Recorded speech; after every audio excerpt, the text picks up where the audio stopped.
Hello दोस्तों, good morning, नमस्कार। आप सभी का स्वागत है आप सभी के अपने यूट्यूब चैनल परीक्षा की शिक्षा में।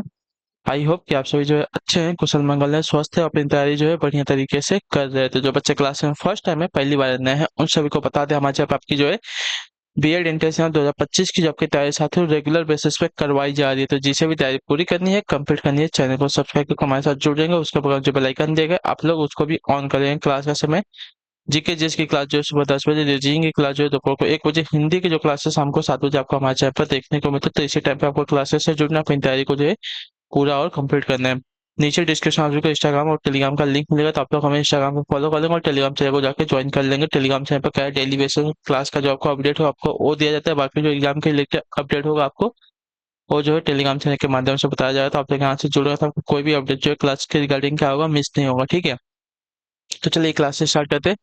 देखिए, आपकी जो क्लास स्टार्ट हो रही है 26 नंबर से स्टार्ट हो रही है। एक एक क्वेश्चन को ध्यान से अच्छे से देखते उत्तर देते हुए चलेंगे, क्योंकि एक एक क्वेश्चन जो आपके एग्जाम के लिए बहुत ही इंपॉर्टेंट है, ठीक है। पहला आपका है, विलगित प्रोटीन की पहचान हेतु शोषक तकनीक क्या है, बताइए। विलगित प्रोटीन की पहचान हेतु शोषक तकनीक क्या है, इसका राइट आंसर क्या हो जाएगा। तो आपका राइट आंसर पश्चिमी शोषक, सो ऑप्शन नंबर बी में दिया गया आपका सही उत्तर होगा, ठीक है। विलगित प्रोटीन की पहचान करने हेतु पश्चिमी शोषक तकनीक का प्रयोग किया जाता है। कभी कभी इसे प्रोटीन इम्यूनो शोषक भी कहा जाता है। इसका प्रयोग जो है व्यापक तौर पर मॉलिक्यूलर बायोलॉजी में विश्लेषण के लिए किया जाता है, ठीक है। तो ऑप्शन नंबर बी आपका जो दिया गया आपका राइट आंसर है। और आप सभी के लिए एक गुड न्यूज है कि यूपी जो बीएड वाले हैं उनका जो फॉर्म है 15 फरवरी से 15 मार्च तक जो है भरा जाएगा। तो ये नोटिफिकेशन निकल के आ चुकी है, तो ये लोग याद रखेंगे। बाकी जो छत्तीसगढ़ वाले हैं इनका जो फॉर्म है जल्दी आ जाएगा। बिहार वालों का फॉर्म भी आपका जल्दी आ जाएगा। और जो आपके झारखंड वाले हैं, ठीक है, झारखंड वालों का जो फॉर्म है आपका आज 10 फरवरी के आसपास से स्टार्ट होने वाला था, ठीक है। 10 फरवरी को इनका भी नोटिफिकेशन आया, तो 10 फरवरी के आसपास इनका भी फॉर्म स्टार्ट होने वाला है झारखंड वालों का। तो वो लोग भी अपना जो है बी रेडी रहेंगे, अपना सब डॉक्यूमेंट प्रॉपर रखेंगे। जैसे ही फॉर्म आएगा फॉर्म भर देंगे, ठीक है। यूपी बीएड, झारखंड बीएड, ये दो जन का फॉर्म आ चुका है। छत्तीसगढ़ और बिहार का भी फॉर्म जो है बहुत ही जल्दी आ जाएगा, तो आप लोग भी रेडी रहिएगा, ठीक। क्लियर सभी को। चलिए, 27 नंबर है, गुणसूत्रों की आकृति विज्ञान का अच्छी तरह से अध्ययन किससे किया जा सकता है। गुणसूत्रों की आकृति विज्ञान का अच्छी तरह से अध्ययन जो है किससे किया जा सकता है। तो इसका राइट आंसर आपका होती हो मध्यावस्था में, ठीक है। ऑप्शन नंबर जो सी वाला दिया गया आपका राइट आंसर होगा, ठीक है। क्लियर से गुणसूत्रों की आकृति विज्ञान का अच्छी तरह से अध्ययन जो है मध्यावस्था में किया जा सकता है। समसूत्री विभाजन में विभिन्न चरणों में मध्यावस्था आती है, ठीक है, जिसमें गुणसूत्र यक्ष स्पेस में बनते हैं, मध्यावस्था कहलाती है, ठीक है। चलिए, अगले क्वेश्चन की तरफ बढ़ेंगे। आपका है 28 नंबर, ट्यूबलाइट के साथ प्रयुक्त चौक मूलतः क्या होता है, बताइए। आपने जो ट्यूबलाइट देखा है उसमें आपका एक छोटा सा जो चौक लगा होता है, मूलतः क्या होता है वो। तो आपका एक प्रेरक होता है, ठीक है। जो ऑप्शन ए वाला दिया गया आपका राइट आंसर हो जाएगा, ठीक है। क्लियर से कुछ के बारे में। चलिए, ट्यूबलाइट में ट्यूबलाइट के साथ प्रयुक्त होने वाला चौक जो आपका होता है एक प्रेरक की तरह कार्य करता है। अगले क्वेश्चन की तरफ बढ़ेंगे। आपका है 29 नंबर, क्यूरी किसका यूनिट होता है।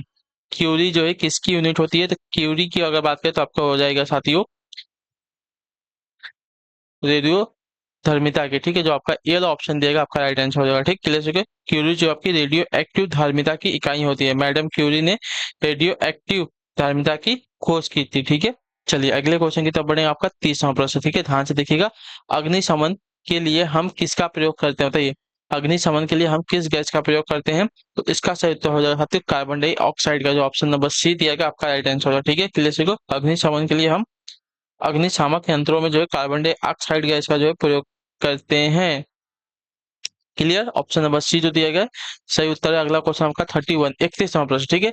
पर्वतों की लगातार श्रृंखला कौन सी है जिसकी उत्पत्ति भारत के समुद्री सीमा के लगभग जो है समानांतर है, बताइए। पर्वतों की लगातार श्रृंखला कौन सी है जिसकी उत्पत्ति जो है भारत की समुद्री सीमा के लगभग समानांतर है।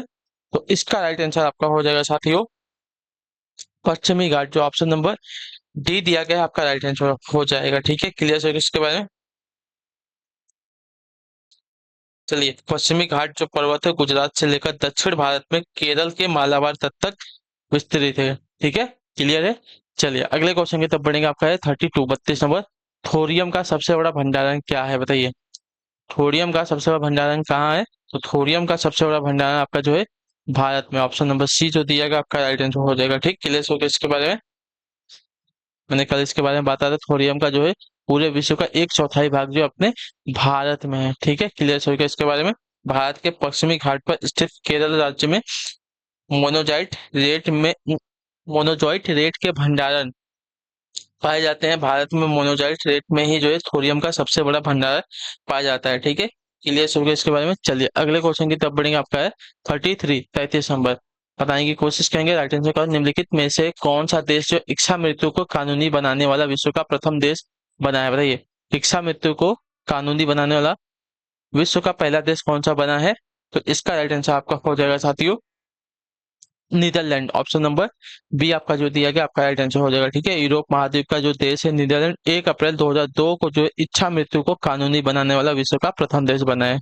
क्लियर। देखिए अगर क्लासेस आप सभी को अच्छी लगती है, पसंद आती है अगर आप, तो क्लास को जो है लाइक कर दीजिए कीजिए। और अगर आप लोग को अपनी तैयारी जो पूरी है कंप्लीट करनी है पूरी की पूरी कंप्लीट बेसिस पर, तो चैनल को आप लोग जो है सब्सक्राइब करके भी हमारे साथ जुड़ जाइएगा। ठीक है। चलिए 34 नंबर पर उत्तर देंगे। निम्न में से कौन सा जो है कीट दीवारों के कैलेंडर के पीछे छिप जाते हैं, बताइए। कौन सा कीट जो है दीवार के कैलेंडर के पीछे छिप जाते हैं? तो इसका राइट आंसर आपका हो जाएगा साथियों अल्पायु मक्षी। ठीक है, जो आपका बी वाला ऑप्शन देगा आपका राइट आंसर अल्पायु मक्षी जो है दीवार के कैलेंडर के पीछे छिप जाते हैं। क्लियर सभी को? तो ऑप्शन नंबर बी जो दिएगा आपका राइट आंसर। अगला क्वेश्चन आपका 35 नंबर। शिव कुमार शर्मा किसके प्रसिद्ध वादक हैं, बताइए। शिव कुमार शर्मा जो है किसके प्रसिद्ध वादक हैं? तो शिव कुमार शर्मा की अगर बात करें तो आपके संतूर के प्रसिद्ध वादक है। तो ऑप्शन नंबर जो सी दिया गया है आपका राइट आंसर हो जाएगा। ठीक है, यह जो जम्मू कश्मीर राज्य से है और संतूर एक आपका लोक वाद्य यंत्र है। क्लियर है।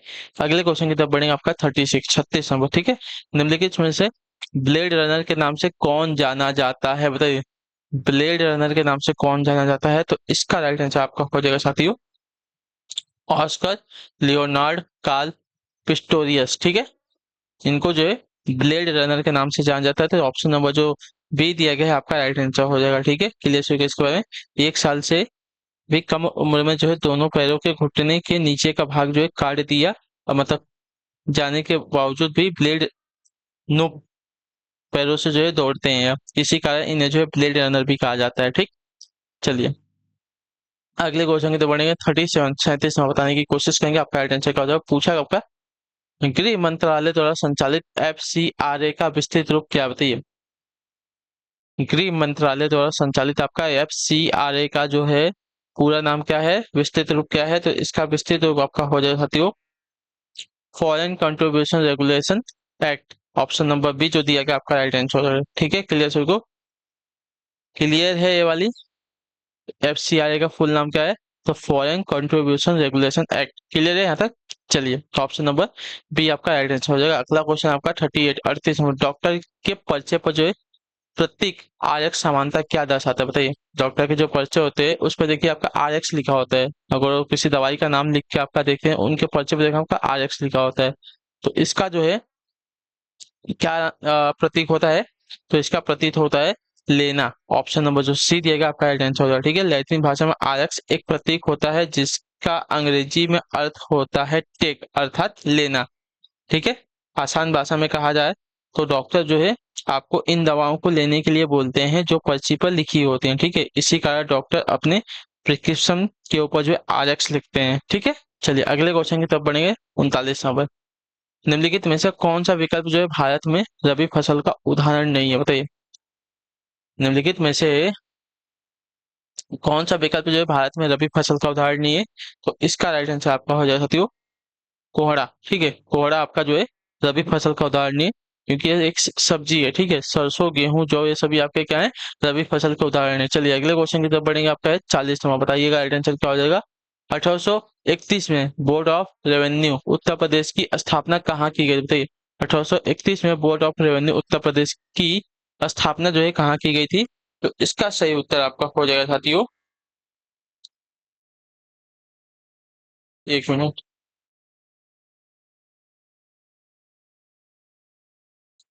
इलाहाबाद में, ठीक है। ऑप्शन नंबर जो बी दिया गया आपका राइट आंसर हो जाएगा, यानी कि प्रयागराज में, ठीक है। क्लियर हो गया इसके बारे में। चलिए, राजस्व बोर्ड उत्तर प्रदेश 1831 में जो है इलाहाबाद में स्थापित किया गया था। इस बोर्ड ऑफ राजस्व को जो है अभी बोला जाएगा प्रयागराज, ठीक है।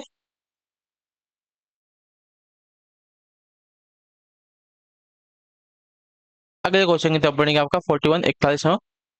मैक्सिको की मुद्रा क्या है, बताइए। मैक्सिको की मुद्रा क्या है? तो मैक्सिको की मुद्रा आपकी जो हो जाएगी मैक्सिकन पेसो होती है, ठीक है। Option number C will be the correct answer, ठीक। क्लियर। चलिए, अगले क्वेश्चन की तरफ बढ़ेंगे, आपका है 42 नंबर, ठीक है। क्या देगा? निम्नलिखित में से कौन सा लॉन्च वाहन मिशन चंद्रयान 2 में उपयोग किया गया था, बताइए। तो इसका राइट आंसर आपका हो जाएगा साथियों GSLV MK 3। Option number A जो दिया गया आपका राइट आंसर हो जाएगा, ठीक है। GSLV MK 3 इसरो द्वारा विकसित एक आपका 3 चरण वाला भारी लिफ्ट लॉन्च वाहन है, जिसे चंद्रयान 2 अंतरिक्ष यान को जो है प्रक्षेपित के लिए चुना गया था, ठीक है। चलिए, अगला क्वेश्चन 43 नंबर। इंडोनेशिया की राजधानी कौन सी है, बताइए। इंडोनेशिया की राजधानी कौन सी है? इसका राइट आंसर क्या हो जाएगा?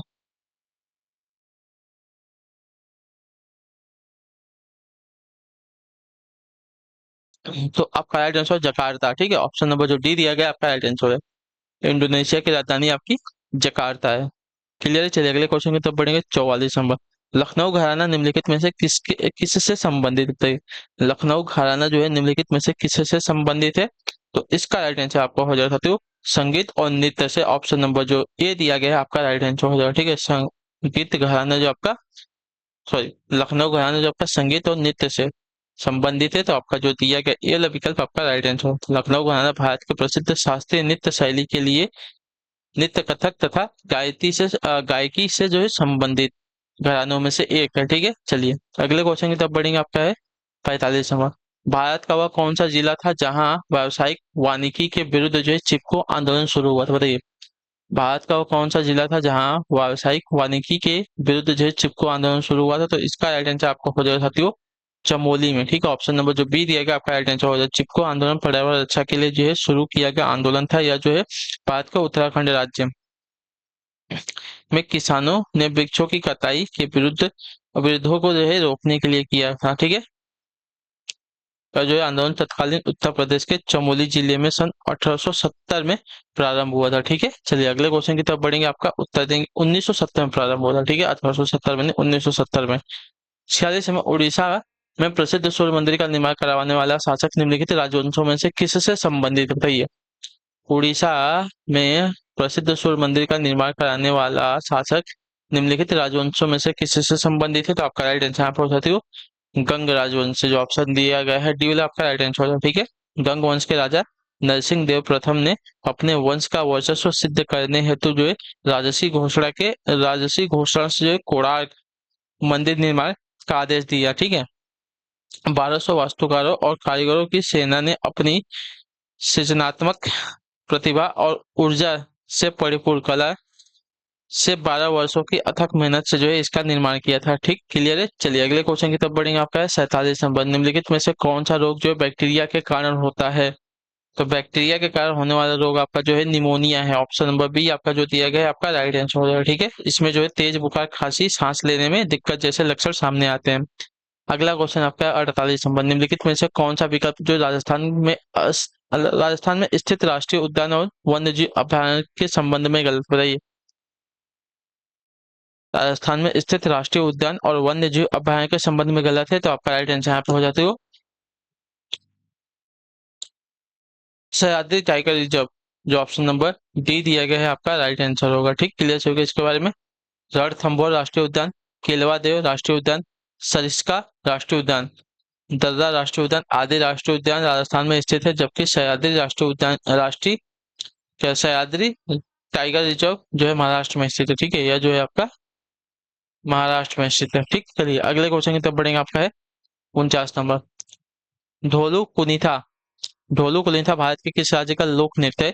तो ढोलू कुनीथा की अगर बात करें तो आपका राइट आंसर हो जाएगा साथियों कर्नाटक का लोक नीति, तो ऑप्शन नंबर जो डी दिया गया है आपका राइट आंसर हो जाएगा। ठीक है, क्लियर चल गया इसके बारे में। चलिए अगला क्वेश्चन देखेंगे आपका है आखिरी क्वेश्चन 50 में, ध्यान से देखिएगा। पाकिस्तान के लड़काना जिले में सिंधु नदी के तट पर स्थित सिंधु नदी घाटी सभ्यता का एक प्रमुख शहर निम्नलिखित में से कौन सा, बताइए। पाकिस्तान के लड़काना जिले में सिंधु नदी के तट पर स्थित सिंधु नदी घाटी सभ्यता का एक प्रमुख शहर निम्नलिखित में से कौन सा है, तो इसका राइट आंसर आपका हो जाएगा साथियों मोहनजोदड़ो। ऑप्शन नंबर ए जो दिया गया है आपका राइट आंसर हो जाएगा। ठीक है, मोहनजोदड़ो की खुदाई वर्ष 1922 में राखालदास बनर्जी द्वारा करवाई गई थी। ठीक है, मोहनजोदड़ो का अर्थ होता है मृतकों का टीला। ठीक है, यह सिंधु नदी के किनारे बसा हुआ है आपका एक शहर है। ठीक है, क्लियर है। यह जो है सिंध यानी कि पाकिस्तान के लड़काना जिले में मौजूद है। चलिए, तो इसी के साथ जो आपकी क्लास है आज की यहाँ पे कंप्लीट होती है। आई होप आपको क्लास जो है अच्छी लगी है। अच्छी लगी क्लास को लाइक करें, चैनल पहले चैनल को सब्सक्राइब, और हमें जो है कमेंट पे राय क्लास के बारे में जरूर दीजिएगा। क्लास कैसी लगी है, अच्छी लगी तो लाइक तो कर दीजिएगा, और अपनी तैयारी को अगर कंप्लीट करना चाहते हैं तो चैनल को जो है सब्सक्राइब भी कर लीजिएगा। ठीक है, तो हम आपसे मिलेंगे आपकी अगली क्लास में। तब तक के लिए टाटा बाय बाय, जय हिंद जय भारत। आपसे क्लास से जुड़ने के लिए बहुत बहुत ही धन्यवाद साथियों।